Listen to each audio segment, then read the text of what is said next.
Okay, today's soapbox is I really want to say thank you to Hideo Kojima for making one of the best games last year. I mean, this really got me for a surprise. Of course, I'm talking about Metal Gear Solid 4: Guns of the Patriots. I gotta say, it was really, really fun and really, really interesting. Like, it's the only game that I was playing the story and it made me say, "Holy shit! I can't believe that just happened." Because the plot twists were so much like unpredictable. I was really amazed on how much they talked. They were referencing all the way back to Metal Gear Solid 3, which is back in the 60s. So they talked about MGS 1, 2, and 3, and a little bit of the first two Metal Gears, which is kind of impressive, I gotta say. But out of all the games I've played, even like recently, uh, Metal Gear Solid 4 takes the cake because even to this day, I still get amazed by all these plot twists, even though I know what's happening. In Act 4, every time I go to Act 4, it gets me. I really start to feel nostalgic. I really, get this feeling like, oh, I've been there before. I've been here before. Oh my god, this is so amazing.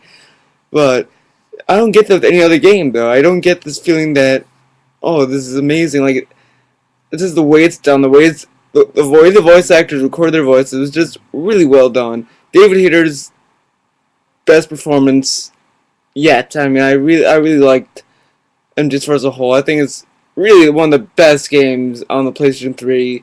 And even to compare to 360, I think it's one of the best games in general. I don't think it will ever be topped at all.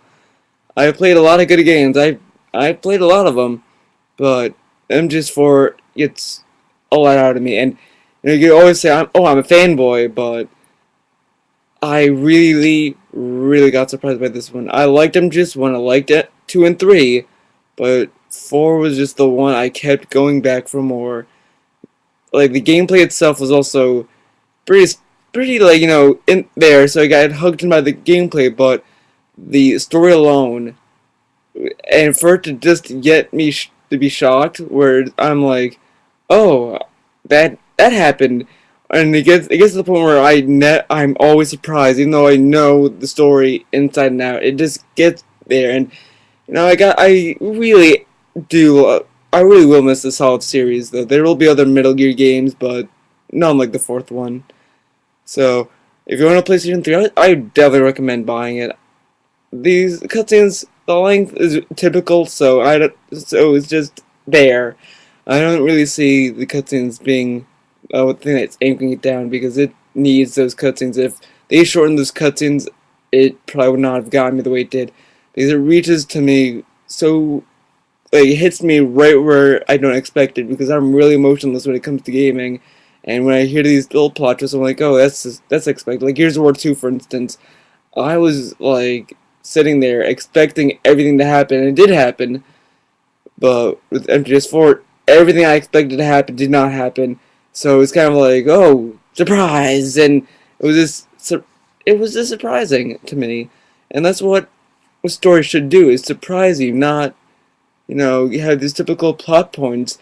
I mean, like with Dom, I kind of knew what happened to his wife because I mean, really, it's just look at how it's played and look at the emotions. You can kind of tell what's gonna happen. So I was like really disappointed with that. And with MGS4, it was just like nothing I expected. It was like beyond my comprehension of a story, and the story was really well written.